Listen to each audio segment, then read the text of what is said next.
Monsieur le secrétaire perpétuel, Mesdames, Messieurs, chers amis, merci d'abord très vivement, au nom de tous les membres de la classe Technologie et Société, de votre présence ce matin pour cette séance publique que nous avons choisi de consacrer à un hommage à notre confrère André Jomotte, décédé en 2016.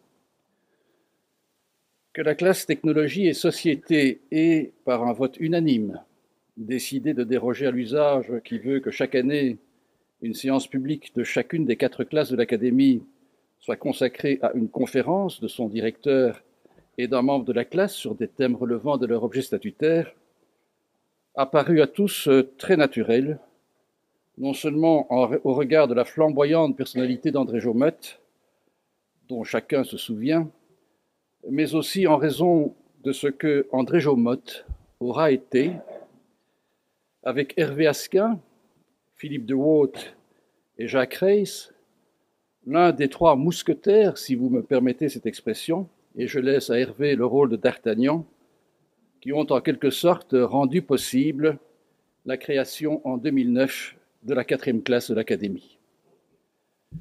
La consultation par nos successeurs, et dans un avenir plus ou moins lointain, des archives de l'Académie, ou plus rapidement peut-être des révélations que des autobiographies très attendues pourraient éventuellement comporter, devraient confirmer que ce ne fut pas une sinécure. En l'occurrence, comme en toutes autres querelles entre anciens et modernes, André Jomotte aura été du côté de ces derniers, confirmant une disposition d'esprit portée vers le mouvement et vers l'innovation.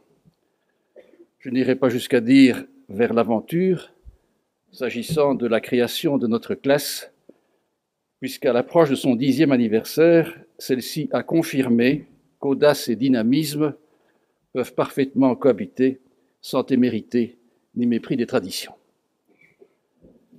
Retracer en quelques minutes un parcours aussi extraordinaire que celui d'André Jomotte relève évidemment de l'impossible et représenterait d'ailleurs un exercice bien inutile à une époque où tout de chacun de nous peut se retrouver sans difficulté sur le web.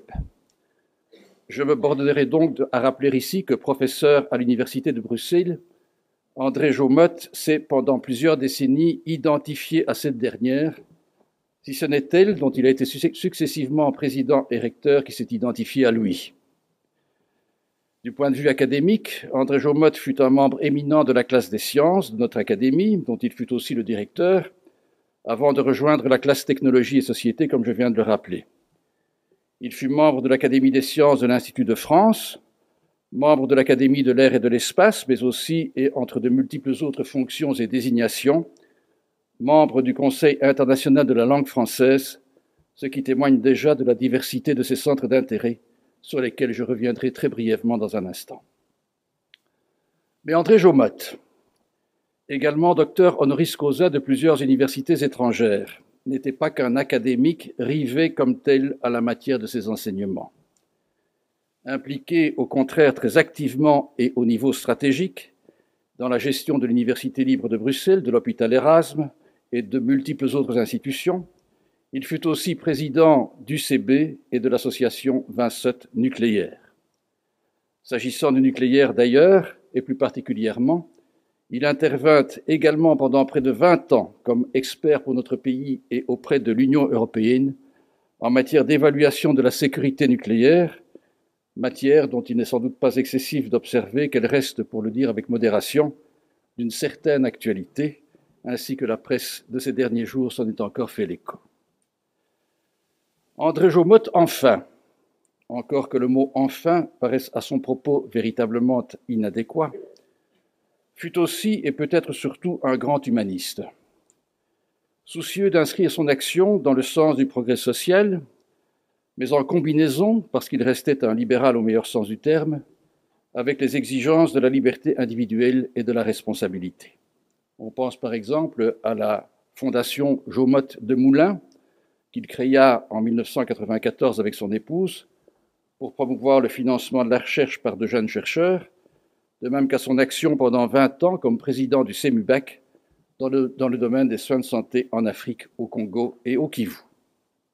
Cette action humaniste était combiné à une réflexion qui n'excluait pas le plaidoyer pour la défense des valeurs auxquelles il croyait, mais sans céder jamais aux excès d'un idéalisme débridé, parce que les problèmes de société ne peuvent être un terrain de jeu pour idéologues.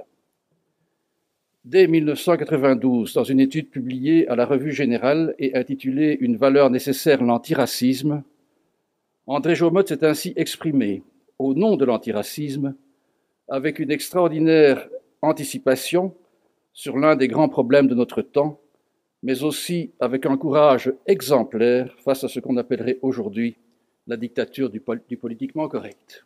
Écoutons-le quelques instants. Je cite. « L'immigration doit être traitée comme une réalité en soi, sous tous ses aspects, social, économique, psychologique, culturel, éducatif, sanitaire, urbain, juridique, politique. L'éducation apparaît comme un élément capital de la lutte contre l'exclusion. Elle doit être pratiquée dans le respect des cultures, mais avec l'objectif de faciliter l'intégration progressive. Et, ou mais, plus loin, la position vis-à-vis de l'immigration doit être élaborée dans une réflexion dont la générosité est cependant limitée par la contrainte des possibilités d'accueil dans de bonnes conditions. La société n'est pas capable de miracles, mais elle peut gérer au mieux de la façon la plus humaine. La récupération politique, accusant de racisme sur le problème de l'immigration ceux qui ont des réactions d'inquiétude et ceux qui élaborent des positions raisonnées, n'est pas acceptable. Elle constitue une sorte de terrorisme moral, rendant muets ceux qui vivent les problèmes ou ceux qui voudraient les poser en leur inspirant la peur de passer pour racistes. On voit aujourd'hui réapparaître des slogans que l'on pensait appartenir au passé. Il faut les combattre avec la même vigueur, la même obstination, si nous voulons que plus jamais il n'y ait Auschwitz. C'était en 1992. Mesdames, Messieurs, Monsieur le secrétaire perpétuel, vous le savez, les deux premiers exposés que nous allons entendre dans un instant constitueront des témoignages supplémentaires de l'action, de la réflexion et de l'influence qu'André Jomotte aura exercée en ce qui concerne l'université d'abord et, autre grand problème de notre temps, l'énergie. Mais il fallait aussi, pour que cet hommage à André Jomotte ne soit pas incomplet, qu'un autre aspect essentiel de sa personnalité soit évoqué. Je veux parler de son amour des arts, qu'il plaçait à un rang au moins égal à celui de la science. Sur l'art aussi, André Jomotte s'est en effet exprimé avec une subtilité et des connaissances qui dépassaient de très loin celles de l'amateur le plus éclairé. Un simple parcours de la liste de ses écrits sur l'art en témoigne. Jugeons-en. Les conditions de la créativité. Art, science et technique. Art, structure et entropie. Ou encore espace, poésie et art, tous écrits que l'on retrouve dans les mélanges qui lui ont été offerts sous le titre « Mosaïque, fragment du tout ». Dans un autre de ses écrits, il avait imaginé une rencontre entre Marguerite Yourcenar et Paul Delvaux, parce que, écrivait-il, ils auraient pu se rencontrer, ils auraient dû se rencontrer. C'est en relisant ces phrases, et après avoir refermé quelque temps plus tôt le beau livre que notre confrère Alain Pompidou a récemment consacré à l'amour des arts chez les Pompidou, que je me suis pris à rêver de ce qu'aurait pu être une rencontre et une conversation sur l'art entre André Jomotte et Georges Pompidou. Le rêve, dont André Jomotte disait aussi qu'il n'était qu'en apparence menacé par la science, dont la vocation est de dépouiller le monde de son mystère, parce que, je le cite une dernière fois, le rêve est dans les hommes et non dans les choses. C'est un peu de cette rencontre rêvée qu'Alain Pompidou transformera pour nous en un commencement de réalité pour clôturer cette séance d'hommage à laquelle je le remercie publiquement d'avoir bien voulu contribuer. Le moment est ainsi venu pour moi de céder le relais aux orateurs de cette séance. Je vous remercie de votre attention et je cède sans plus attendre la parole à Hervé Asquin qui va nous parler d'André Jomotte et de l'université.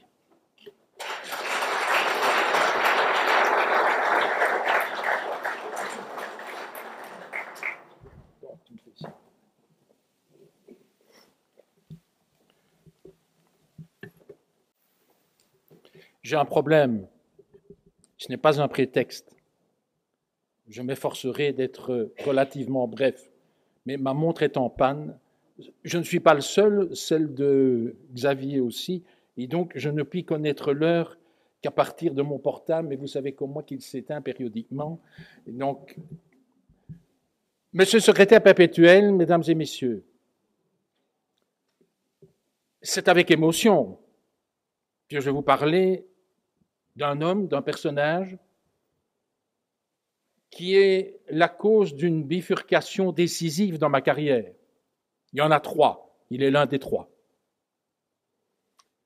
Et donc, je n'aurai pas la prétention de me considérer comme un héritier ou un fils spirituel, mais en tout cas comme un modèle.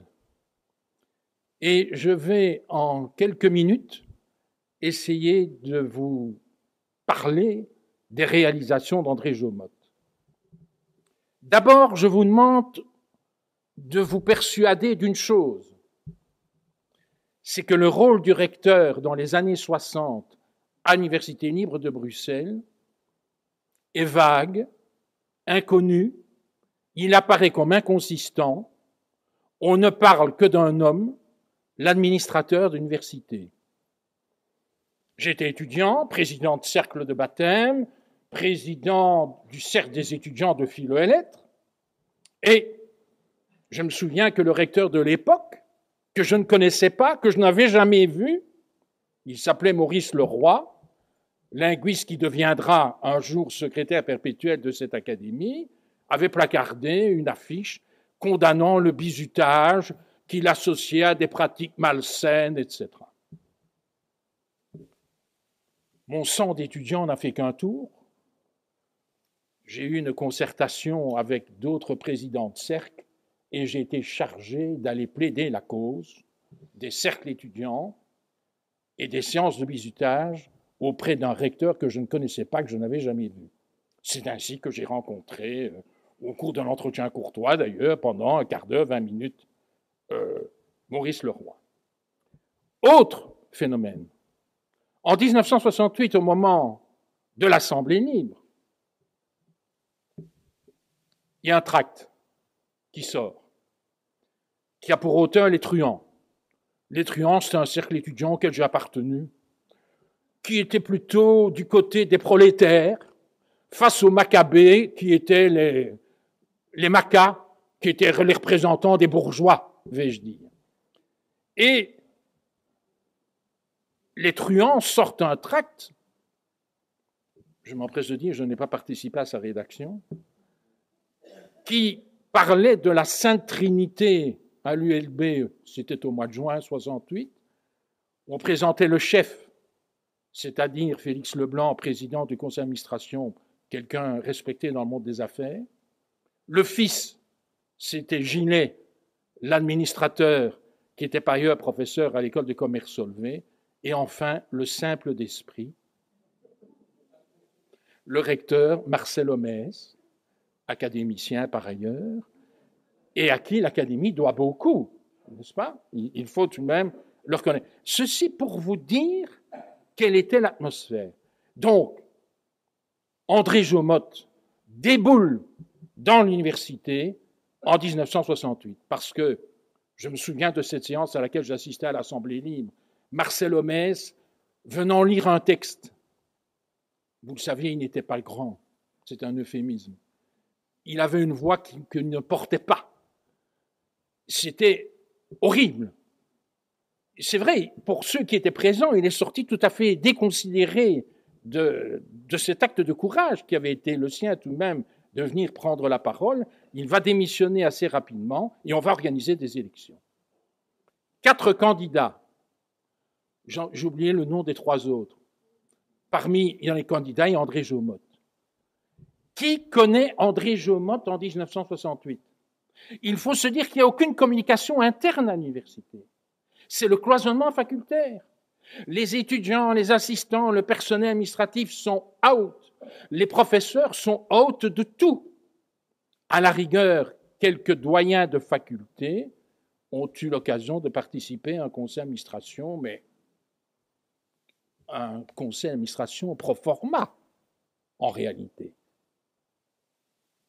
Et je me rappelle que, qui est Jomotte?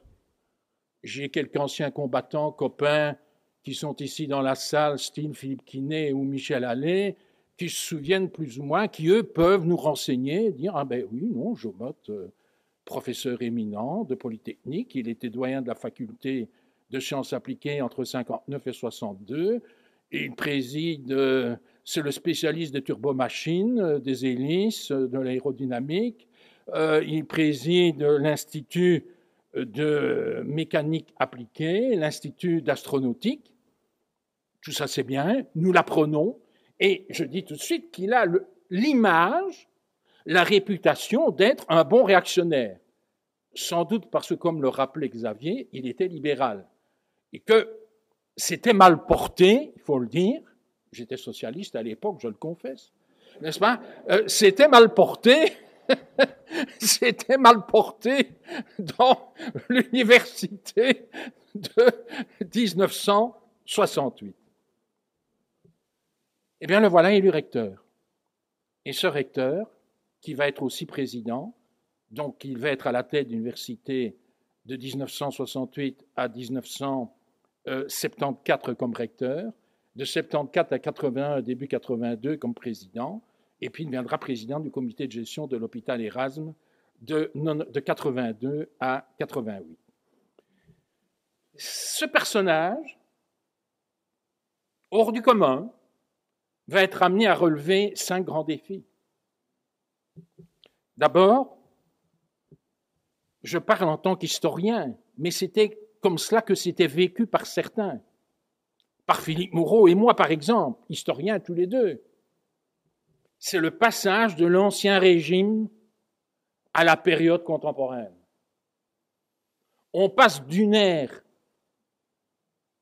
de monarchie absolue à une ère où l'on va s'efforcer d'établir la démocratie. Et ça va provoquer une redistribution considérable des compétences à l'intérieur de l'université. Il n'y aura de statut nouveau à l'université qu'en 1970. Mais il faut combler un vide. Il n'y a plus d'administrateur. Il y a un président du conseil et un recteur. Donc tout va se réorganiser pendant cette période-là. Et Jomotte a la chance d'avoir un président à poigne. Il est toujours socialiste à l'époque, c'est Henri Simonet. Henri Simonet est capable de faire régner l'ordre. Appelons les choses par leur nom. C'est nécessaire, on fait appel à la police ou à la gendarmerie. Et je peux vous dire que j'ai assisté et je suis témoin de plusieurs interventions de ce genre. Donc, Jomotte est amené à franchir la transition en exerçant beaucoup plus de responsabilités que ses prédécesseurs. Deuxième défi. Je rappelle que 1968, et je vois ici des consoeurs et des confrères de la vraie université de Bruxelles, c'est que c'est l'année de Wallenbuiten à Leuven, des mouvements pour la scission de l'université et l'expulsion des étudiants francophones de Louvain. Je rappelle qu'à l'époque, l'université de Bruxelles est toujours juridiquement, organiquement, une seule université avec des sections francophones et des sections néerlandophones. Et je crois que c'est tout à l'honneur de l'université de Bruxelles, dès 1968 et bien avant les manifestations, de s'être penché sur la question et d'avoir pensé le dédoublement de l'université. Ce dédoublement sera réalisé complètement en 1970 avec la naissance de l'AVUB. Ce fut des discussions auxquelles, personnellement, je n'ai pas été mêlé, j'étais beaucoup trop jeune, mais il s'agissait d'accorder des terrains, notamment la plaine des manœuvres dont l'ULB venait d'hériter en échange des terres qui avaient été octroyées à l'université catholique à Ottigny-Louvain-la-Neuve. Il s'agissait de partager en partie un patrimoine, etc., etc. Ce n'était pas une mince opération. Je tiens tout de même à rendre cet hommage aux dirigeants de l'université de cette période 1968-1970, tout cela s'est réalisé, j'allais dire, dans le calme. Il n'y a pas eu de manifestation, il n'y a pas eu d'incident, il n'y a pas eu de bagarre. Oui, il y a parfois eu des tensions dans des discussions, mais ça, c'est tout de même la moindre des choses dans une vie en société. Troisième défi, les nouveaux statuts. J'avais le rôle et le statut de secrétaire général de l'interfacultaire en 68. Qu'est-ce que c'était que l'interfacultaire? C'était l'association des représentants du personnel scientifique, des étudiants et du personnel administratif, technique et de gestion. Et c'est là, à 3 ou 4, Moreau, futur ministre socialiste, Jacqueline Hagels, économiste, futur député communiste, Jacques Dumont, chef de travaux à la faculté de médecine, mais homme de choc et de poids à l'intérieur de la faculté de médecine, que l'on imagine la mise sur pied de ce qu'on va appeler, comme historien, et ça rappelle à nouveau 89, on discute, il y a des corps, il y a la représentation du corps professoral, du corps étudiant, du corps scientifique, et je propose de mettre sur pied une assemblée constituante. Ça rappelle évidemment des souvenirs anciens. Et la constituante, après 9 mois de travaux, produit des documents qui organisent la participation à l'Université libre de Bruxelles. On passe véritablement d'un système de cooptation, qui était celui de l'Ancien Régime, à un système d'élection et de cogestion. En résumé, toutes les structures d'université, y compris son conseil d'administration, sont fondées sur une notion de parité. Moitié professeur, moitié non-professeur. Globalement, c'est ça, avec un conseil d'administration nouveau qui, à l'époque, était composé de 51 personnes, avec tous les courants de pensée que vous pouvez imaginer. C'était donc une institution assez turbulente. Et Jomotte était séduit par la participation. C'est une chose que je tiens à souligner. Lui qui était apparu et que l'on présentait en 68 véritablement comme un réactionnaire, était en fait un homme de discussion, de dialogue, et qui a pu mesurer à la fois les effets bénéfiques de ces nouveaux statuts. Et il avait plaisir d'ailleurs à rappeler des propos du général de Gaulle. Pompidou, voulez-vous faire la participation avec moi? Mon général, quand je saurai ce que c'est, quand je saurai de quoi il s'agit, on verra. Et c'est vrai que la participation, ça peut se comprendre de plusieurs façons.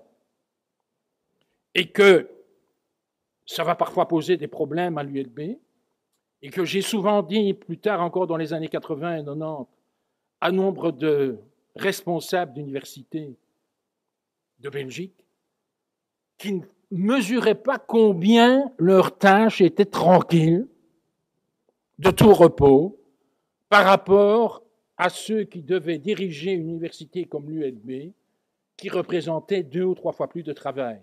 On n'imagine pas ce qui pouvait se passer comme prestation énorme, en réunion, en commission, avec des conseils d'administration qui n'en finissaient pas.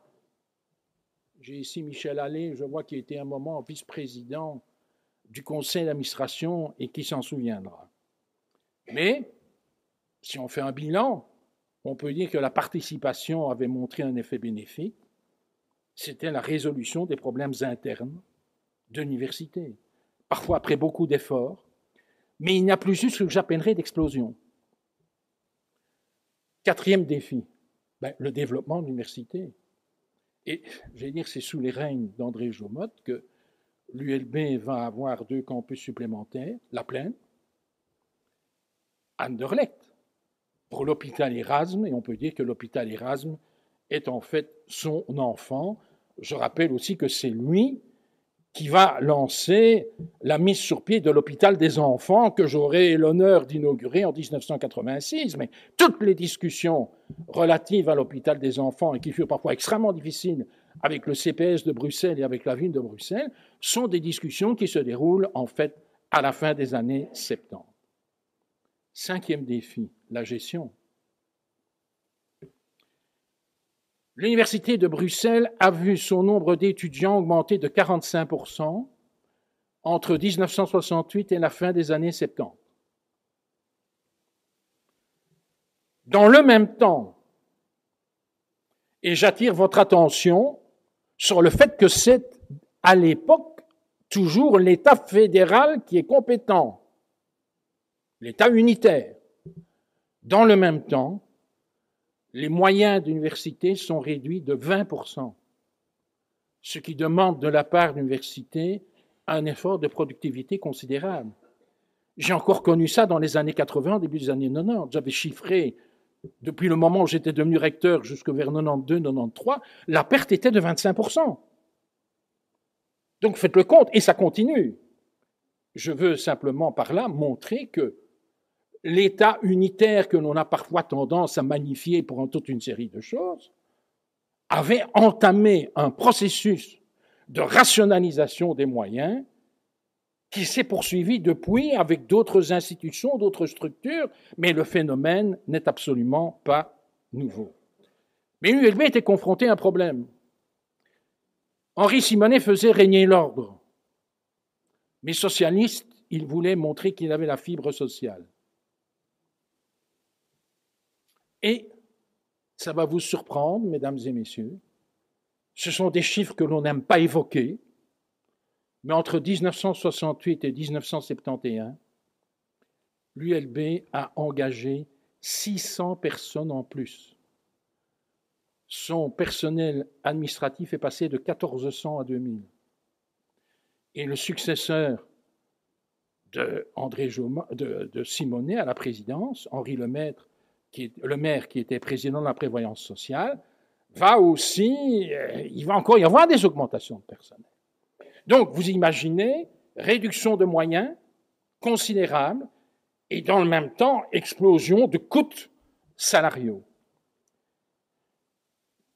Donc, il y a des assainissements qui sont nécessaires, qu'André Jomotte va pouvoir réellement commencer quand il deviendra président de l'université, mais il y aura encore des coups de boutoir.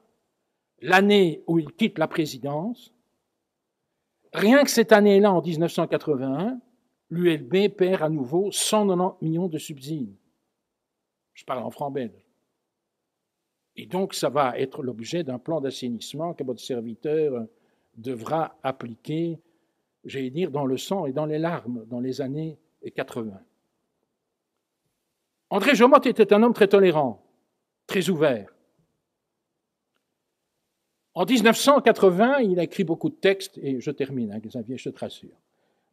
Il a publié pas mal de textes, et notamment pour les mélanges Fred de Thiers, il s'est fendu en 1980-81 d'un long texte sur la participation. Il avait demandé à deux collègues de l'université, Jacques de Vogt de Polytechnique et à votre serviteur, j'étais à l'époque doyen de la faculté de philosophie et lettres, d'émettre des réflexions sur la participation, qu'il a publié en annexe de son article. Et je faisais remarquer, dans ma contribution qui faisait une page, que le système s'apparentait de plus en plus à un système de démocratie parlementaire. Les gens du conseil d'administration se considéraient comme dans un parlement, avec un gouvernement, c'était le président et le recteur. Je caricature à peine, mais c'était ça, finalement. Et je disais dans ce texte qu'il fallait accepter que les décisions se prennent à la majorité. La recherche effrénée d'un large consensus souhaitable, il faut consulter, ne doit pas conduire à un état de non-gouvernement, et j'ai écrit en 1980-81. Il faut avoir vécu ces périodes qu'aucun d'entre vous, dans les nouveaux, n'ont jamais connues, où on se quittait à minuit, à 1h du matin, On traversait la plaine, Ixelles, c'était la Sibérie en hiver. Et on avait assisté parfois à des scènes pitoyables où certains au conseil d'administration abusaient véritablement, de façon outrageante, n'est-ce pas, de la bonté d'André Jomotte. Ça ne pouvait plus durer comme cela. Je me souviens notamment, à l'époque, le président de l'université était élu tous les ans. Mesdames et messieurs, le cinéma qu'il y avait à chaque élection, ça pouvait durer des heures, et des interruptions de séance. À l'époque, Spital, c'était là, je me rappelle, le nombre de fois que nous avons eu des apartés en disant, c'est pas possible, quoi. Ça peut pas continuer comme cela. Tout ça, c'est Jomotte. C'était un homme curieux de tout, féru d'art, cultivé, appartenant véritablement à la race des intellectuels. Et je crois que c'est le plus bel hommage qu'on puisse lui rendre. Si Xavier le permet, je terminerai simplement par une brève lecture d'un texte d'André Jomotte. André Jomotte était un passionné du libre examen. Il a énormément écrit, il a beaucoup parlé du libre examen. Alors, je suis confronté à de multiples choix, je ne vais en faire qu'un seul, je vous rassure, tiré justement d'un article cité par Xavier tout à l'heure, Art, création et entropie. L'homme est le seul animal de la création qui soit capable de donner sa vie pour une idée. Il faut choisir un jour l'idée qui vous fait vivre, autour de laquelle vous ordonnez le monde, s'y tenir et la tenir comme un trésor. Cette idée, chacun de nous l'a. Elle est la base philosophique de notre maison, le libre examen, mais certains ont peut-être oublié que c'est un trésor. Acceptant de tout remettre en cause à tout instant, le libre examen n'est pas conservateur. Il est moteur d'enthousiasme et d'optimisme pour l'individu. Il est moteur de progrès, d'adaptation, de changement, mais il refuse de considérer le changement en tant que tel comme progrès. C'est sans doute ce qu'on lui reproche puisqu'il est attaqué, comme tant d'autres, positions rationalistes. Ce sera mon dernier mot, mon dernier salut à quelqu'un pour qui j'ai véritablement la plus grande estime et à qui l'Université de Bruxelles doit énormément. Je vous remercie.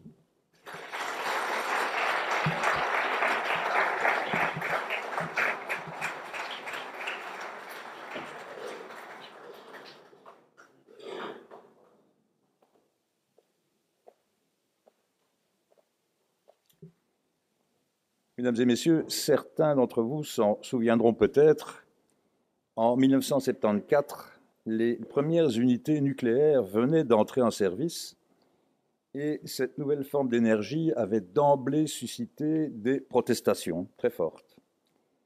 Le ministre de l'économie et de l'énergie, André Olef, avait décidé de constituer une commission des sages, formée de scientifiques de toutes les disciplines concernées, dans le but de produire un rapport qui pourrait conduire à une sorte de consensus sociétal sur le sujet. Et la question était de savoir qui présiderait un tel groupe de travail, qui avait à traiter donc d'un sujet aussi sensible. Alors après une très longue réunion et malgré le brio et la créativité du jeune chef de cabinet, un certain Jean-Luc Dehaene, aucun nom ne s'était imposé. Alors, il faut indiquer à ce stade de mon histoire qu'à la fin des années 60, les enseignements de thermodynamique et de turbomachine à l'Université de Liège, et pour le dire gentiment, n'étaient pas ce qu'ils auraient dû être. Je rassure Pierre Wolper que je vois d'ici, les choses ont heureusement changé depuis. Et donc, pour essayer de comprendre, les étudiants ingénieurs lisaient, pratiquement sous le manteau, les polycopiés du spécialiste de l'ULB, un certain André Jomotte, que je connaissais bien sûr pas du tout, mais qui était devenu pour moi et pour beaucoup d'autres la référence dans le domaine de l'énergie. Alors, devant l'impasse, et très timidement, j'ai avancé son nom pour la présidence de ce groupe de travail. Alors, réprobation quasi générale, le recteur de l'ULB n'était-il pas, et j'ouvre beaucoup de guillemets, d'un autre bord politique que le ministre. Mais Olef me dit, dans le fond, après tout, pourquoi pas? C'est quelqu'un de bien. Et d'ailleurs, nous nous sommes toujours trouvés côte à côte pour défendre ensemble l'ULB et l'UCL devant les exactions du gouvernement. C'était bien sûr une autre époque. Allez le voir de ma part et essayez de le recruter. J'ai donc été trouver l'icône universitaire et scientifique dans son bureau de l'avenue Roosevelt. J'ai demandé de nous aider en acceptant cette mission, tout en précisant que ce ne serait pas facile et que le rapport attendu n'allait pas tomber du ciel. Alors Jomotte m'a regardé et répondu en souriant, « Sachez, monsieur, que du ciel, il ne tombe que de l'eau. »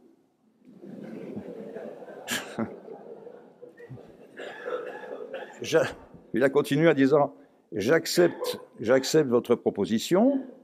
C'est vrai que ce ne sera pas facile, mais entre ingénieurs, SIC, nous parviendrons bien à écrire ce rapport et à clore le débat. » Il avait raison sur le premier point et tort sur le second, et aujourd'hui encore. Pourtant, si l'un des principaux objectifs de la transition énergétique est une économie décarbonée, qui minimise donc les rejets de CO2, la production d'électricité par voie nucléaire devrait être retenue sans hésitation aucune. Ce n'est pas le cas, et on peut se demander pourquoi. Alors on pourrait dire que l'énergie nucléaire a été l'une des premières et principales cibles des mouvements environnementalistes dès le début des années 70 et que cette industrie en est restée plus marquée que d'autres. C'est peut-être vrai, mais à nouveau, pourquoi? Et à mon sens, pour dire le vrai, cette question n'a jamais trouvé de vraie réponse. Peut-être faudrait-il y voir une perception de l'énergie nucléaire comme étant d'ailleurs, venue du fond de la matière plutôt que, comme le feu, du fond des âges. Peut-être pourrait-on aussi y reconnaître une de ces bifurcations qui ont été théorisées par Alfred Whitehead, le grand philosophe des sciences, pour qui il existe en physique des théories qui sont assez simples pour rencontrer la perception, on va dire, du sens commun. Il y a, dans ce cas-là, un savoir perceptif. Mais d'autres théories échappent, au contraire, à ce sens commun, et il se trouve que l'esprit humain est rétif à ajouter des données à la perception sensible. Et entre les deux, il y a bifurcation. Ainsi, la théorie de la gravitation de Newton relèverait de la première catégorie. Tout le monde a vu tomber une pomme d'un arbre. Mais la relativité d'Einstein, qui généralise la vision des mêmes phénomènes, échappe, elle, à toute perception physique pour le commun des mortels. Le feu, qui caractérise l'énergie classique, est un phénomène perceptible, et le soleil et le vent le sont plus encore. La fission d'un atome ne l'est pas. Si c'est vrai, il en irait donc de la nature de l'énergie nucléaire d'être mal comprise et mal admise. Alors bien sûr, beaucoup d'autres raisons peuvent plaider pour la différence et peuvent être évoquées, comme la quasi-permanence à l'échelle humaine de la gestion des déchets nucléaires, ou encore, pour l'Allemagne par exemple, le fait que son territoire ait longtemps été le dépositaire et le théâtre potentiel d'armes nucléaires. Et cependant, il serait sans doute aventureux, pour dire le moins, de dire que le nucléaire n'a pas ou n'a plus d'avenir. Il existe aujourd'hui dans le monde 450 réacteurs en exploitation dans 30 pays et 70 sont en construction, principalement en Asie, en Russie, mais aussi en Amérique du Nord et en Europe, laquelle Europe compte 130 réacteurs en fonctionnement qui produisent aujourd'hui environ 25% de son électricité. Mais sur cet avenir, les sociétés occidentales s'interrogent avec perplexité, et ceci, tant de manière prospective technologique que de prévision économique. Alors, dans le champ de la technologie, il faut admettre que, s'il effraie parfois par sa nature, je viens de l'évoquer, le nucléaire impressionne aussi par sa complexité technique et par, on va dire, par son gigantisme. La complexité y est sans doute inévitable vu les phénomènes physiques qui sont en jeu et vu aussi l'impératif de sécurité. La grande taille des unités, qui est passée de 900 à plus de 1600 MW en 40 ans, a été, elle, jusqu'à présent justifiée par l'étalement des énormes coûts d'investissement sur un grand nombre de mégawatts que l'on s'attend à voir produire. Mais on envisage aujourd'hui le recours à des réacteurs nucléaires de petite taille et qui sont construits en série, les SMR, les Small Modular Reactors, de 30 à 300 mégawatts. Et le principal objectif est clair, s'inscrire dans la tendance à la décentralisation des moyens de production d'électricité, abaisser les coûts unitaires et faciliter ainsi la décision d'investir. Ainsi, par exemple, en 2016, la société China General Nuclear Power a annoncé la construction, pour 2020, d'un réacteur de 60 MW. Les Russes, eux, s'apprêtent à mettre en service une centrale de 2 fois 35 MW sur une plateforme d'hydrocarbures au bord de l'océan Arctique. Et aux USA, une cinquantaine d'entreprises travaillent sur des réacteurs de puissance comprise entre 50 et 300 MW. Et tout comme la prospective technologique, l'économicité future de la production nucléaire évolue et reste difficile à cerner. Elle sera bien sûr déterminée d'abord par les coûts d'investissement, puis par la manière dont les centrales pourront fonctionner. Alors, si l'on considère les meilleures prévisions disponibles aujourd'hui pour les grandes centrales qui sont en cours de construction, les coûts d'investissement varient du simple au triple pour des unités comparables, et ceci sans qu'il soit possible de distinguer vraiment les causes de ces écarts. Prescription des autorités de sûreté, peut-être. Modification successive des normes, peut-être aussi. Organisation des chantiers, notamment le niveau d'expertise en génie civil, certainement, ou conditions de travail, peut-être aussi. Et il en va de même pour les coûts de production, une fois que ces centrales sont construites, et surtout pour la comparaison de ces coûts avec ceux d'autres technologies, dont le renouvelable. Trop de paramètres sont en effet en cause, tous discutables. Les durées de vie très différentes, les taux d'actualisation à prendre en compte, qui sont d'ailleurs un débat dans le secteur depuis pratiquement 50 ans, les coûts et les équipements de réseau, pour ne citer que quelques-uns. Et donc, dans la définition d'une politique électrique, le plus raisonnable serait de s'en tenir à un principe qui a longtemps prévalu face à de telles incertitudes, celui du recours planifié par la puissance publique à un cocktail de technologies, cocktail défini a priori par des choix politiques, la concurrence pour le marché, c'est-à-dire par des enchères, s'exerçant alors entre candidats opérateurs à l'intérieur de chaque segment retenu. Et aujourd'hui, chaque camp attend Grouchy. Les opposants nucléaires aspirent à l'émergence de nouvelles technologies de stockage pour mieux valoriser les renouvelables, et ses partisans parient sur l'avancée de réacteurs plus petits et moins chers. Or, il est probable qu'un scénario tout renouvelable n'est sans doute pas envisageable, à l'échelle mondiale en tout cas, même à l'horizon 2050, comme vient encore de le montrer l'Agence internationale de l'énergie. Et ça, ne serait-ce que par le poids inertiel, c'est-à-dire la tradition, si on peut dire, les choses qui existent, de ces énergies fossiles qui restera important pour longtemps encore. Et dès lors, nucléaire et renouvelable pourraient devoir cohabiter. dans la recherche d'une énergie sans carbone.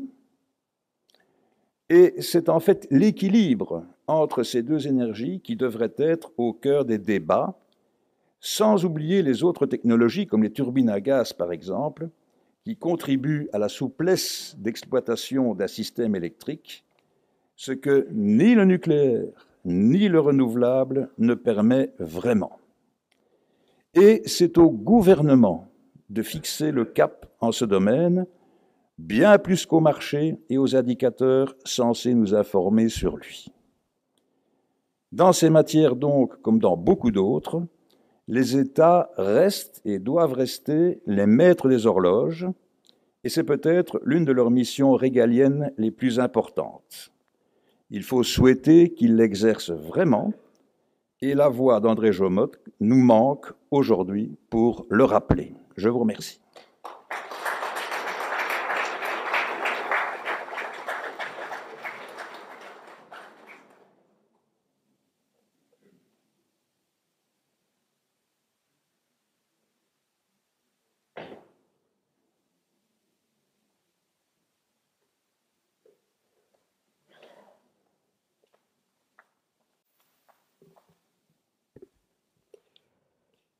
Monsieur le secrétaire perpétuel honoraire et cher ami, chers consoeurs, chers confrères, c'est toujours un plaisir pour moi de revenir à Bruxelles. J'y ai passé 10 ans de parlementaire européen, 3 ans avec ma chère et tendre épouse, et on y a passé des moments heureux. Je ne suis pas suffisamment présent le samedi, mais cette fois-ci, je ne pouvais pas me dérober. Et je veux quand même avoir une pensée pour Arlette Konsen et sa famille qui sont là aujourd'hui avec le von Karman, puisqu'on parle d'énergie. Et je suis très honoré de pouvoir évoquer la mémoire d'André Jomotte. Et je crois qu'il y a un lien entre André Jomotte et Georges Pompidou qui a été ébauché tout à l'heure par Didier Seux, que je suis heureux de saluer, parce que c'est grâce à lui aussi que je suis là. C'est le chef de ma classe, comme on dit, ou le directeur de ma classe. C'est pas encore mon directeur de conscience, mais ça va venir. Par le biais de l'art, bien sûr. Eh bien, il y a un point qui les rejoint l'un à l'autre. Ce sont des visionnaires de talent. C'est des hommes qui savaient se sortir d'eux-mêmes et avoir une vision de l'évolution de la société. Et je rappellerai d'ailleurs cette phrase d'Hélène Cardancos à cette même tribune il y a quelque temps, lorsque notre secrétaire perpétuel, LE, de l'Académie française, disait qu'il faut laisser à chacun sa part d'irrationalité. Et on va retrouver chez Georges Pompidou et chez André Jomotte ce culte du rêve qui inspirait la réalité.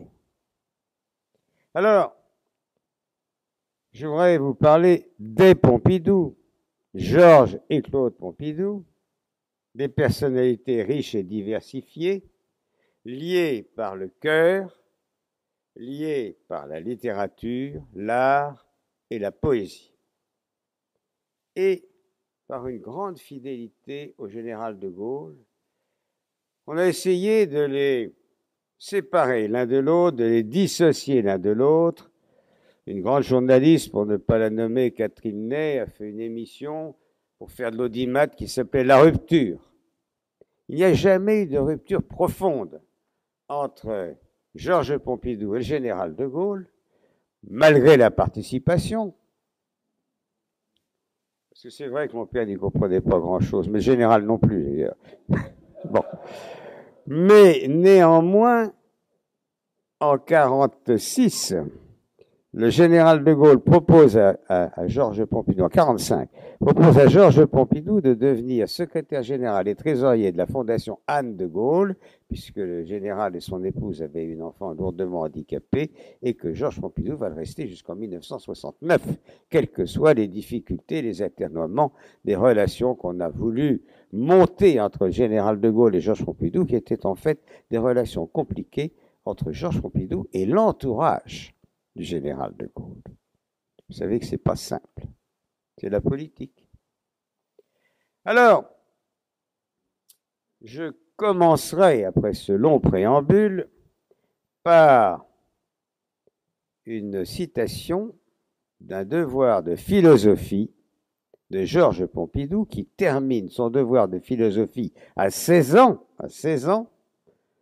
en disant « Ce qui compte, c'est... » Alors, j'espère qu'il y a des philosophes ici, parce qu'on ne peut pas toujours comprendre. Hein, mais ce qui compte, c'est l'identité du beau et du bien. L'identité du beau et du bien. Il y a comme un doute qui plane. Est-ce que vous avez déjà vu planer un doute, disait un grand Belge. Néanmoins, l'identité du beau et du bien. Et il reprend ça à l'âge de 19 ans, 3 ans après, dans une lettre à son ami d'enfance, en lui disant « Ce qui compte, c'est l'art, l'amour et l'action. » Et puis, 30 ans plus tard, il avait mûri. Il écrit toujours au même ami d'enfance et lui dit « Finalement, ce qui compte, c'est l'art, l'action et la poésie. » Et il transforme l'amour en poésie. Et ça, c'est une évolution quand même tout à fait extraordinaire, puisque quelques mois après, il publie son anthologie de la poésie française en 1961, que beaucoup d'entre vous ont eu entre les mains, bien évidemment. Et puis, il va devenir Premier ministre, on va en dire quelques mots, c'est des choses accessoires, mais en 1967, il présente une conférence à Nice sur Baudelaire. Baudelaire a habité Bruxelles plusieurs années. Et j'ai dans ma bibliothèque 2 éditions originales de Baudelaire que mon père choyait tout particulièrement, et une qui était la sienne, et auquel il avait mis à Claude pour toujours. Merveilleux. Et il cite Baudelaire parce que Baudelaire disait « Comment croire à l'action si elle n'est pas sœur du rêve ?» Et Georges Pompidou lui répond immédiatement dans le même discours « Mais pour moi, le rêve est inséparable de l'action. » Donc on revient dans ces terrains d'irresponsabilité constructive que j'évoquais tout à l'heure. Et finalement, je pense que ces éléments sont l'illustration des liens entre l'art, l'action et la poésie. 1929, 1930, il n'était pas plus parfait que vous, mon père, monsieur le secrétaire perpétuel honoraire. En 1929-1930, son père était premier adjoint au maire d'Albi, socialiste jaurésien. Georges Pompidou était militant socialiste actif de la Ligue des étudiants socialistes en 1929. Il faisait le coup à la Sorbonne, parce que là, il y avait des coups encore. Ce n'était pas simplement la discussion. Bon, il allait dans les librairies, il allait dans les cinémas, les théâtres, et puis il était très sensible à la sentimentalité poétique des jeunes filles. On retrouve L'ombre des jeunes filles en fleurs d'un grand auteur que je n'aurai pas l'outrecuidance de citer. Et il y a 3 épisodes marquants. En 1929, sur le boulevard Saint-Michel, il a 17 ans, entre 17 et 18, les mois se chevauchent, et il découvre l'édition originale de La femme sans tête de Max Ernst, le chiffre 100. Et il l'achète avec l'argent de sa bourse de Caille pour payer sa chambre. Et il est séduit par la dimension poétique de l'œuvre. Et puis, il va rencontrer un noir. C'était étonnant. Ce noir, c'était un grand poète, Léopold Sédar Senghor, d'une grande famille Peul du Sénégal, Action française. Et Georges Pompidou le convainc de devenir socialiste. Et quelques décennies plus tard, Léopold Sédar Senghor devient président socialiste du Sénégal, pendant que Georges Pompidou devient président gaulliste de la France. Je n'ai pas dit de droite, j'ai dit gaulliste. Mais ce n'était pas un gaulliste de gauche. Donc, bon. Voilà comment les choses se sont nouées pendant ces années 29-30. Et puis, un épisode un peu particulier, je vais aller un peu plus vite quand même, mais Georges Pompidou est tombé amoureux facilement. Il avait toujours plusieurs femmes dans son cœur.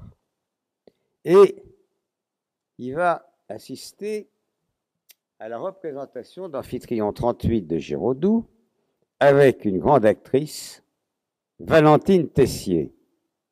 Il est séduit. Il lui écrit une lettre. Madame, envoyez-moi simplement une photo de vous, que je puisse m'agenouiller, y poser mes lèvres, et je serai le plus heureux des hommes.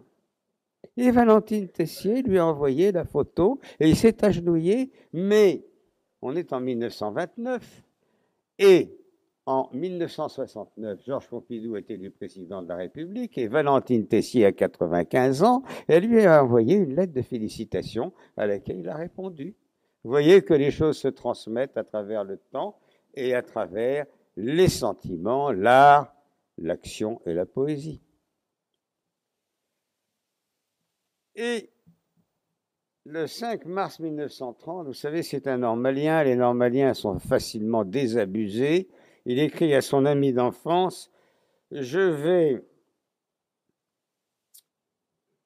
vois bien que l'amour est aussi idiot que le reste. Une seule chose me satisfait pleinement, c'est l'art. Déjà en 1930, c'était l'art qui était le mobile principal. Alors, il n'avait rien foutu pendant sa première caille, il échoue. Ça ne l'empêchera pas d'entrer majeur à l'école normale supérieure, après avoir été premier prix de concours général de grec classique, comme on dit. Premier prix de concours général de grec classique, et puis il sort ensuite de l'école normale supérieure. Il est toujours majeur, et il passe de l'agrégation et des majeurs de l'agrégation de lettres. Et finalement, on arrive en 1933, et là, il y a un premier choc. En 1933, il y a un premier choc dans la mesure où il va rencontrer une femme extrêmement élégante, jeune, elle avait 24, 25 ans, 23, 24 ans, belle pour lui, avec un regard pénétrant, littéraire, une grande indépendance d'esprit, un grand dynamisme, une véritable authenticité. Il tombe follement amoureux d'elle. Et c'était une femme qui avait son quant à soi. Elle s'était faite toute seule à la force du poignet dans des régions éloignées de la France, l'Anjou, quelque chose, un coin perdu, complètement traditionnaliste, où les jeunes femmes ne faisaient pas d'études et où elle était rentrée toute seule et seule femme au collège pour pouvoir passer son baccalauréat et devenir étudiante. Et d'ailleurs, Claude Pompidou écrit dans un dernier ouvrage qu'elle a écrit en 1997, qui vient d'être réédité, L'élan du cœur. J'ai dû m'élever seul, j'en ai acquis un sens marqué de l'indépendance, de la responsabilité et du refus de s'apitoyer sur soi-même. Et là, Georges Pompidou tombe éperdument amoureux. Et après avoir eu des aventures, des aventures à la Proust, bien évidemment, à l'époque, vous savez, on n'allait pas très très loin. Et puis c'était des intellectuels. Mais il est fou d'elle, il se marie le 29 octobre 1935, c'était la revanche de Claude Pompidou sur la bourgeoisie angevine, l'étudiante épouse le normalien, et c'est sans doute, mais ne le répétez à personne, le dernier président de la République qui est resté fidèle à son épouse toute sa vie.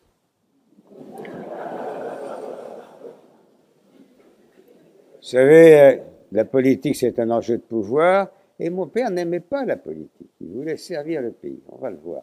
Bon, 1935 à 1938, ils sont à Marseille, et alors là, il y a un phénomène qui ne vous a pas contaminé, mais un petit peu quand même, à Marseille, les Calanques, les abbayes cisterciennes,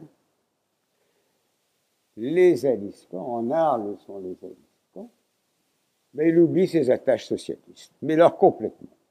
Il n'est plus à la Lorse, il n'est plus socialiste, et bruit de bottes, 1939, la guerre, il est mobilisé, je vous passe cette guerre de noblesse qu'il conduit avec pugnacité, et puis l'armistice, il redevient professeur au lycée Henri IV, et là on est dans les années 40, 39-40, et il écrit toujours à son ami d'enfance, je ne m'ennuie pas en classe, mais je ne trouvais pas la porte qui me conduisait à l'action.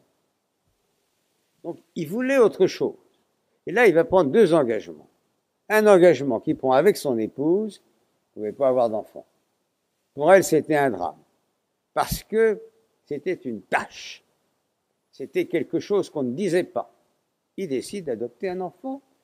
Un petit enfant blanc, mignon, dont mon père a dit, il est adorable, mais il sera intelligent, mais il est têtu. Et c'était vrai puisque c'était moi.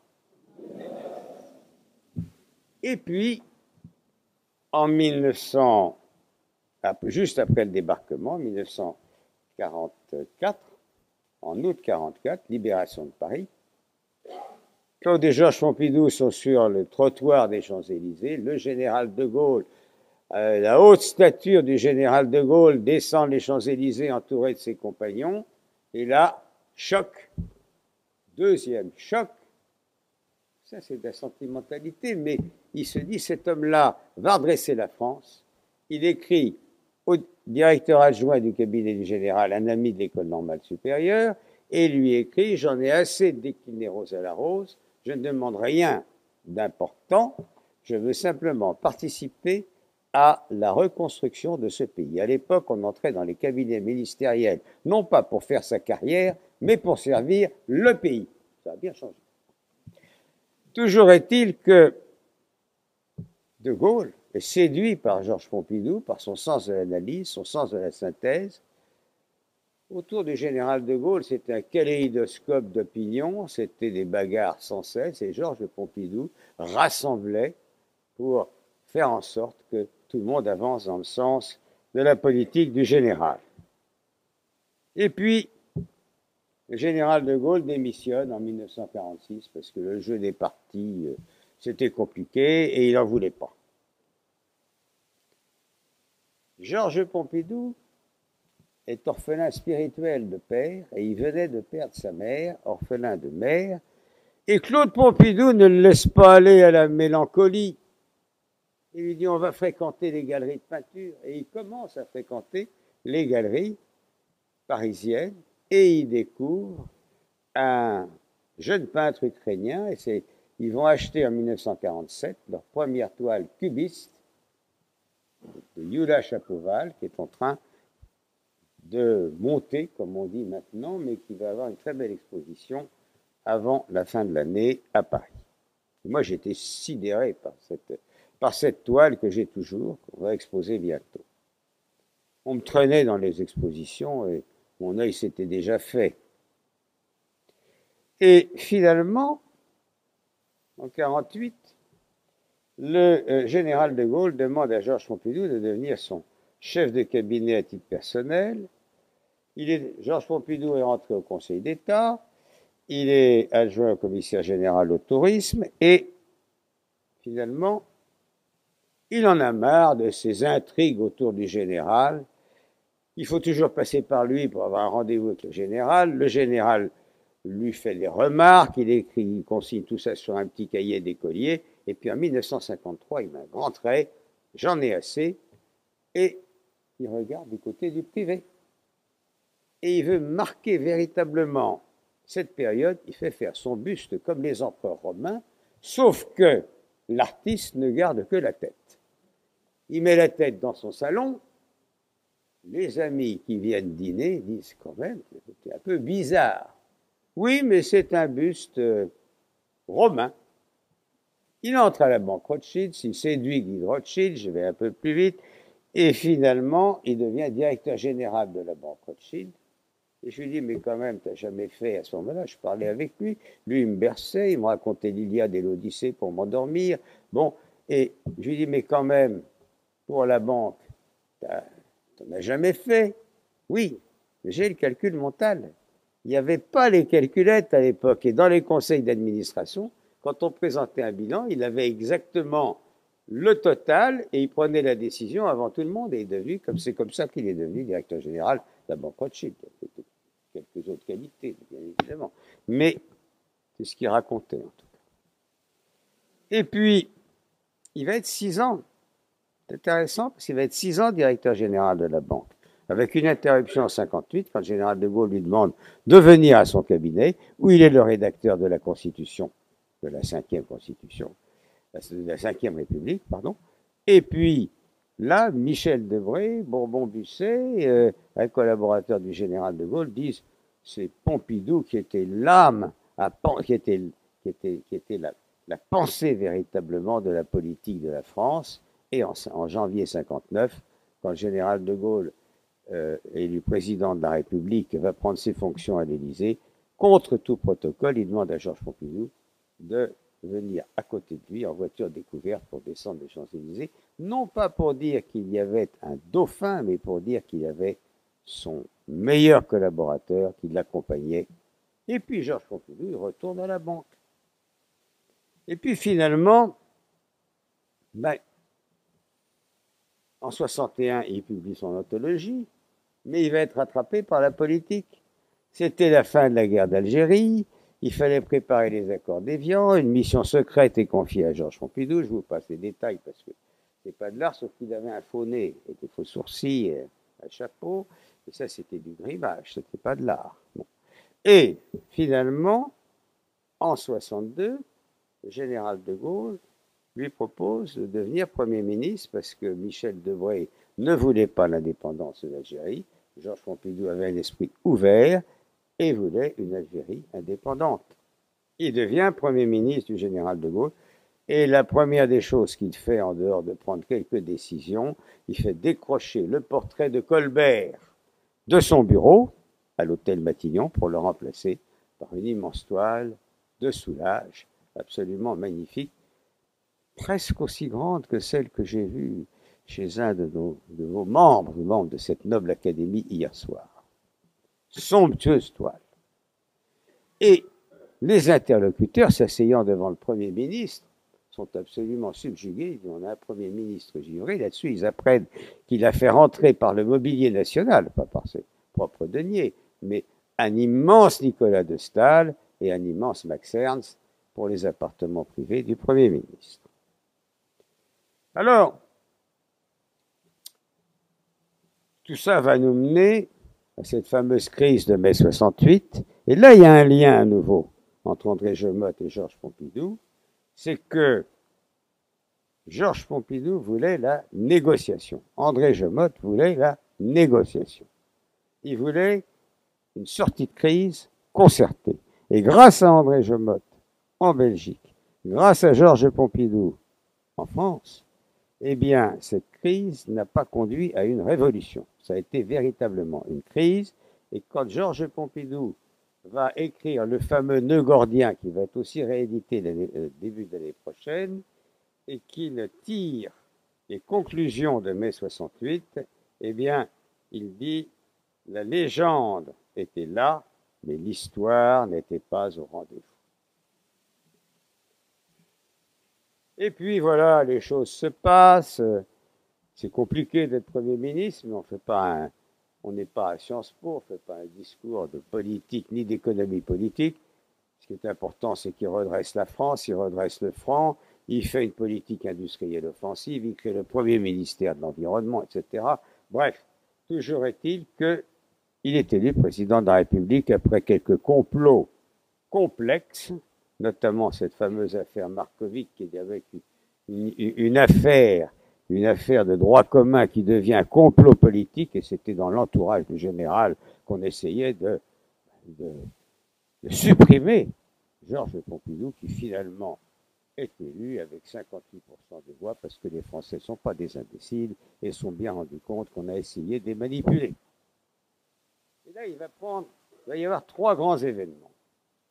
Un événement particulier, une conférence de presse, sa première conférence de presse. À la fin, le journaliste se lève et dit « Monsieur le Président, qu'avez-vous pensé de l'affaire Gabrielle Russier ?»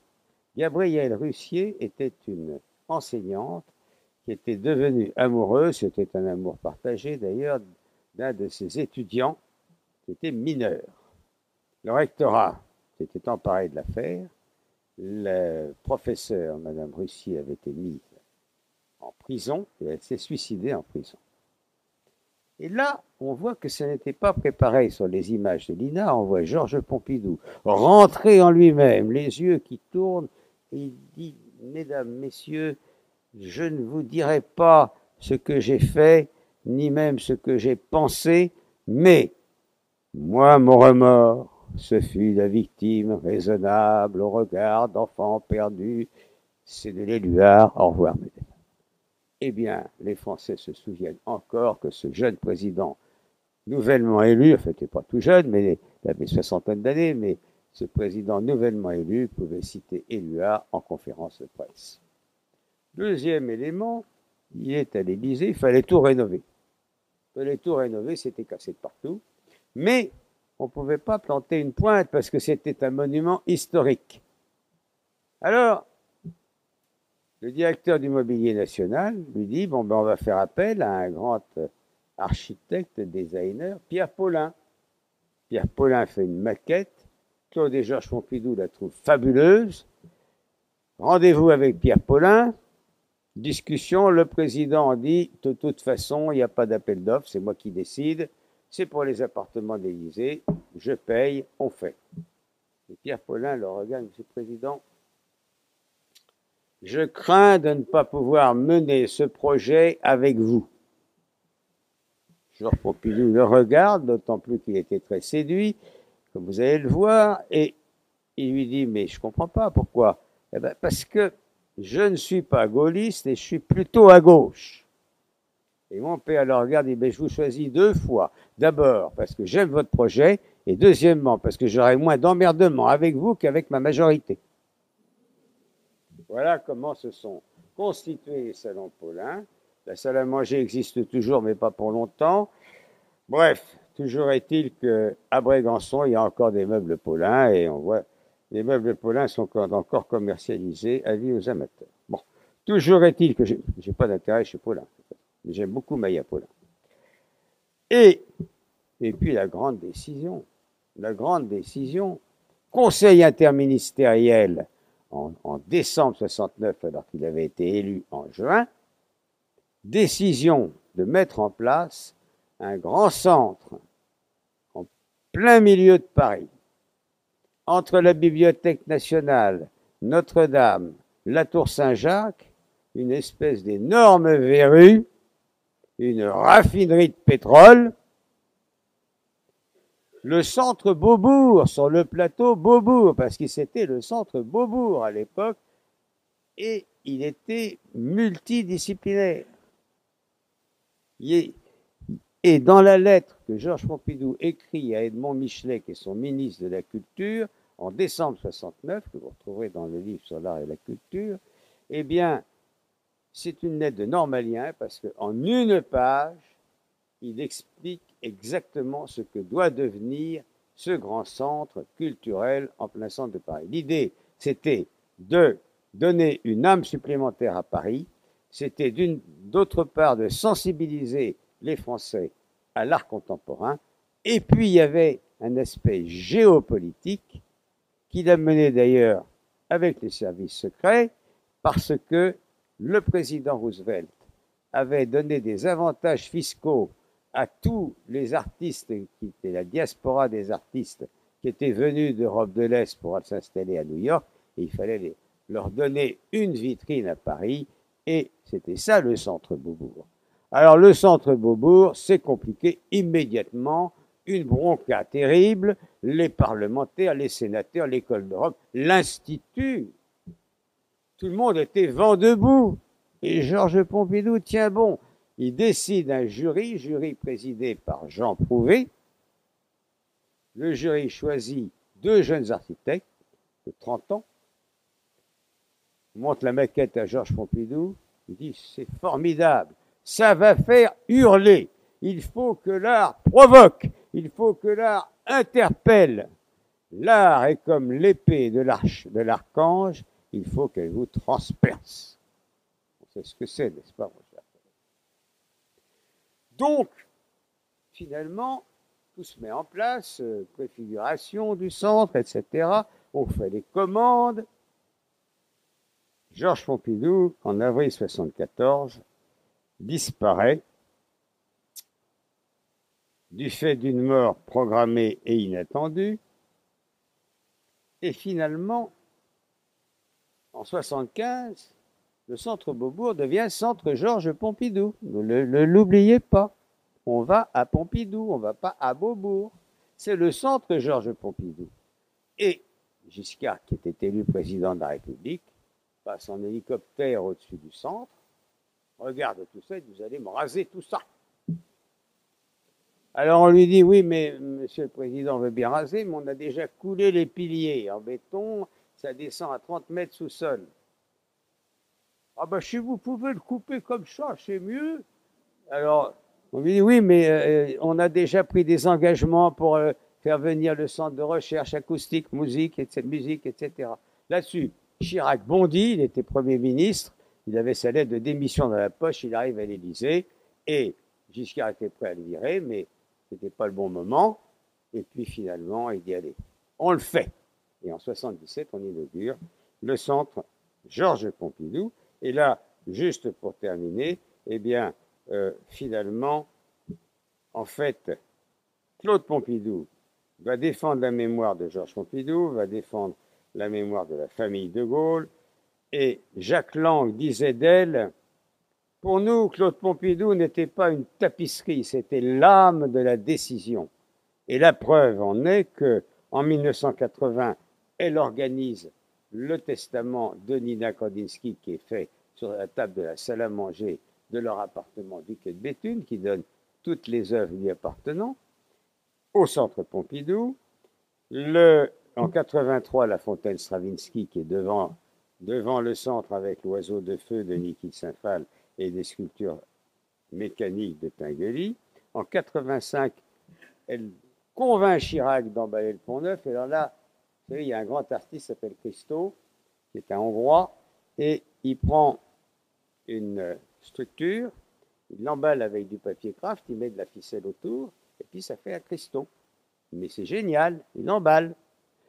Et il avait fait cadeau à Georges Pompidou, pendant la présidence, d'une sculpture, et quand elle est arrivée, la secrétaire n'a rien trouvé mieux à faire que de couper les ficelles.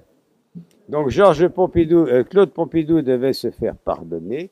Elle a obtenu de Chirac l'emballage du Pont-Neuf, qui, qu'on l'aime ou qu'on ne l'aime pas, était, à mon avis, une merveille. Donc c'est grâce à elle que le Pont-Neuf est emballé. 97, elle écrit l'élan du cœur.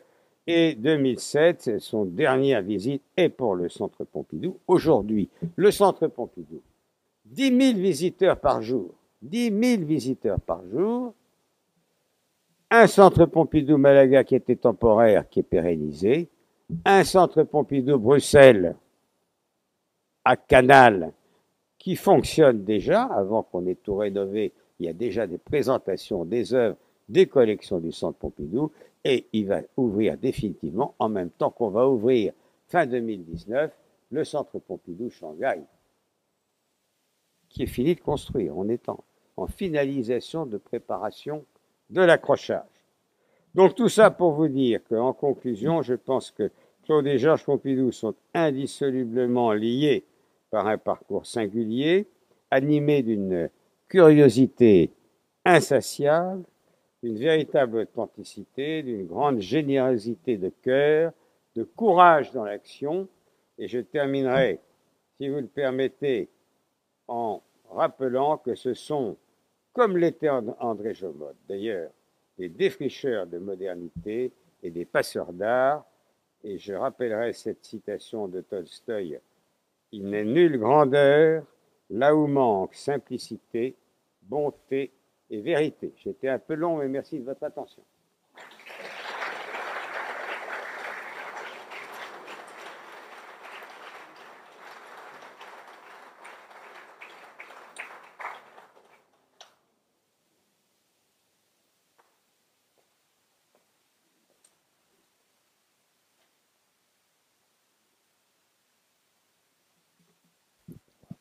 Madame la présidente de l'Académie, monsieur le directeur de la classe, messieurs les recteurs et membres de l'Académie, madame la secrétaire générale du Fonds national de la recherche scientifique, la classe technologie et société de notre Académie a malheureusement cette année à déplorer 2 décès dans ses rangs.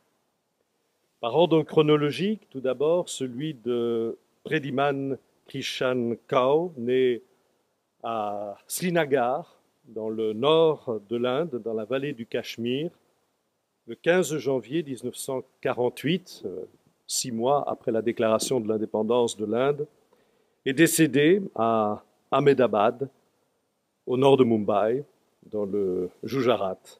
Physicien, Prediman Kao fut un étudiant précoce, parce qu'à l'âge de 18 ans, il soutient sa thèse de doctorat à l'Indian Institute of Technology. Il fondera ensuite l'Institute for Plasma Research de l'Indian Department of Atomic Physics à Bath. Ce laboratoire alimentera la contribution indienne au réacteur expérimental de fusion nucléaire ITER à Cadarache, en France. Notre confrère reçut de nombreuses distinctions scientifiques, dont le Albert Einstein Research Professorship de l'Académie des sciences d'Inde. Notons aussi qu'il était docteur honoris causa de l'Université de Gand. Il avait été élu membre associé de la classe le 2 mars 2013. Philippe Mestat. Philippe Mestat était né 2 mois après le professeur Kao, le 14 mars 1948. La classe technologie et société lui consacrera sa prochaine séance publique, qui sera pour nous l'occasion d'évoquer les multiples aspects de cette riche personnalité. Mais soulignons à tout le moins la stature d'homme d'État de Philippe Mestat, dont l'engagement dépassait les clivages des partis. Docteur en droit et licencié en sciences économiques de l'Université catholique de Louvain, en 1970, Philippe Mestat avait complété sa formation par un Master of Arts in Public Administration de la Claremont Graduate School de Los Angeles en 1973, tout en étant assistant à la faculté de droit de l'UCL depuis sa sortie en 1970. Député à 29 ans, ministre à 32 ans, il aura occupé l'avant-scène de la politique belge pendant au moins 2 décennies. Régulièrement désigné parmi les personnalités politiques les plus populaires alors qu'il mesurait ses apparitions médiatiques, il participera dès 1980 au gouvernement Martens II, puis à celui de Mark-Hayskens, deviendra aussi la caution de gauche dans les gouvernements Martens-Goll, où il y sera un jeune vice-premier ministre en 1986. Philippe Mestat, ce sera aussi un remarquable et constant ministre des Finances des gouvernements en coalition avec les socialistes, gouvernement Martens et surtout de Hahn, de 1988 à 1998. En 1993, il assure la présidence du Conseil ECOFIN et de 93 à 98, la présidence du comité intérimaire du Fonds monétaire international. Car la politique belge est sans doute un cadre un peu limité pour un esprit aussi brillant et visionnaire. Aussi, Philippe Mestat restera-t-il jusqu'à son dernier souffle un Européen convaincu. Considéré comme l'un des pères de l'euro qu'il a bâti aux côtés de Jacques Delors, Philippe Mestat a connu un rayonnement qui dépassa de loin nos frontières. Pendant les années de la course vers l'euro, où la Belgique doit remettre ses finances sur les rails pour participer à la monnaie unique, Philippe Mestat sera l'un des artisans du plan global, qui doit redresser la situation financière du pays. Avec une pédagogie patiente, il tentera de justifier les sacrifices à assumer, sans que sa popularité n'en souffre, car sans doute faudrait-il rappeler que la véritable compétence finit toujours par triompher, surtout quand elle ne s'accompagne jamais d'arrogance. Comme cette compétence lui vaudra d'être nommé président de la Banque européenne d'investissement. Une fonction qu'il qualifie, lors de sa désignation, je cite, d'importante pour la construction européenne, un défi dans la perspective de l'élargissement de l'Union européenne. Cette fonction, il l'exercera pendant 10 ans, jusqu'en 2011. Quelques semaines avant sa mort, mobilisant son ultime énergie, il participera encore à un groupe de travail de notre Académie sur l'avenir de l'Union européenne, éblouissant ses confrères et consoeurs par la clarté et la force de sa vision. Cette pédagogie que j'évoquais à l'instant, on la retrouve évidemment à l'œuvre dans son professorat à l'UCL, de 1989 à 2015. Et quand viendra le temps de la retraite de la politique active, Philippe Mestat choisira de poursuivre son métier d'enseignant, régulièrement consulté et écouté sur l'économie et sur l'Europe. Car l'enseignement supérieur restera jusqu'au bout l'une de ses préoccupations principales. En 2014, il accepte, à mon grand plaisir, de me succéder à la présidence de l'Académie de recherche et d'enseignement supérieur, l'ARES, qui chapeaute désormais le monde académique belge francophone. Il ne quittera ce poste que forcé par la maladie, quelques mois seulement avant son décès. Notre confrère Jean-Pierre Ansen lui succédera. Philippe Mestat était une personnalité alliant une grande pudeur à de brillantes capacités intellectuelles. Artisan convaincu de décisions équilibrées, grand visionnaire européen, homme politique engagé loin des logiques partisanes, homme de dossier, convaincu de la force de l'intelligence et de la nécessité de la pédagogie en politique, Philippe Mestat nous laissera le souvenir d'un homme posé, réfléchi, souriant, affable, ouvert, capable d'expliquer très simplement les mécanismes économiques ou institutionnels les plus compliqués. Il nous a quittés le 7 décembre 2017. Il avait été élu membre titulaire de la classe Technologie et Société le 2 avril 2011. Nous allons maintenant passer à la proclamation des prix, des 2 prix de la classe, en commençant par le prix Louis Basse. Louis Basse était le fils d'architecte et descendant d'une famille d'artistes. Il était un ingénieur, professeur à l'Université libre de Bruxelles, ainsi qu'à l'Académie royale des beaux-arts de la ville de Bruxelles. Il y enseignait l'ensemble des cours de graphostatique, d'élasticité, de résistance des matériaux et de stabilité des constructions. Il attachait, tout comme André Jomotte d'ailleurs, une valeur importante au caractère esthétique de la mission de l'ingénieur et aimait évoquer l'histoire du patrimoine bruxellois. Son intérêt ne s'est jamais démenti pour les techniques et les matériaux innovants, béton armé, résistance des matériaux raides ou ductiles, photoélasticité, mais aussi pour l'étude de la sollicitation de certains éléments du squelette humain, en particulier le fémur et la mâchoire, le calcul des ossatures hyperstatiques, volant de machine, tuyauterie de vapeur, et surtout, Louis Basse était conscient de la nécessité dans son enseignement de compléter les cours théoriques ex cathedra par des travaux d'application. Ayant participé à la Première Guerre mondiale en s'attachant à adapter le matériel d'artillerie à la lutte antimarine, ce qui lui vaudra la croix de chevalier de la Légion d'honneur, il participera en qualité de président de la faculté, à l'époque président, les doyens étaient présidents, en tant que président de la faculté des sciences appliquées de l'ULB, à ce fameux conseil d'administration qui vota le 24 novembre 1941 la fermeture de l'université. Par un testament du 26 mai 1960, Louis Basse lègue à l'Académie royale de Belgique une somme de 100 000 francs belges afin de créer le prix professeur Louis Basse.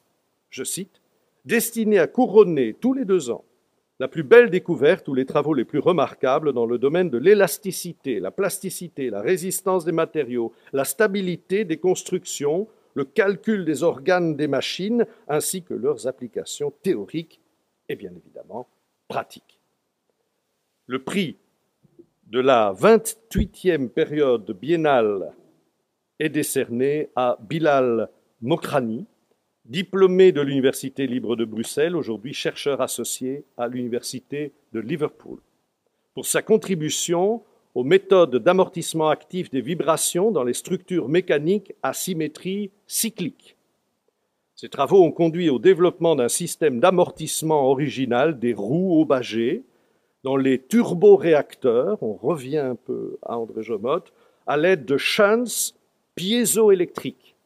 Et c'est là où la connaissance des langues étrangères permet la compréhension de sa propre langue, puisqu'il s'agit évidemment de la polarisation sous l'effet d'une contrainte mécanique. Les hellénistes savent que piézo veut dire faire pression. Voilà, nous félicitons le lauréat. Prix Charles Lemaire. Et pour le plus grand plaisir de ceux d'entre vous qui souhaitent se désaltérer, je dois reconnaître que nous avons beaucoup moins d'informations sur Charles Lemaître. Et ce sera pour moi, d'ailleurs, un défi d'essayer d'exhumer de nos archives un peu plus de mémoire le concernant. Ce prix, qui était avant un prix de la classe des sciences, comme le précédent, fut en tout cas fondé au XIXe siècle. Je vous en dirai plus à la prochaine biennale. Le prix Charles Lemaire a été décerné pour sa 61e biennale à David Alalouf, ingénieur civil Université libre de Bruxelles, aujourd'hui chercheur post-doctorat à l'ESA, à l'European Space Agency, pour sa contribution aux méthodes de contrôle actif des systèmes mécaniques. Celle-ci a consisté en un développement de miroirs piézoélectriques, voilà, encore, pour l'optique adaptative des télescopes terrestres et spatiaux. Il a contribué au développement de méthodes prospectives de contrôle actif de vibrations dans les ponts suspendus, un sujet qui ne peut nous laisser insensibles. Madame la Présidente, Monsieur le Directeur de la classe, je tiens à l'issue de cette séance publique de la classe Technologie et Société à remercier bien sûr tous les intervenants de cette journée, mais aussi tous ceux et toutes celles qui ont contribué activement à son succès. Sans oublier Philippe de Selle, l'ami d'André Jomotte, artiste peintre, qui nous a permis de reproduire l'une de ses œuvres pour l'invitation à cette séance. Permettez-moi également, Monsieur le Directeur, de vous remercier pour la conduite des travaux de votre classe, et ceci d'autant plus chaleureusement que votre mandat s'achemine vers la fin et qu'il m'importe ici de traduire l'extrême satisfaction de la classe et son admiration pour l'élégance et l'esprit avec lesquels vous menez ces travaux.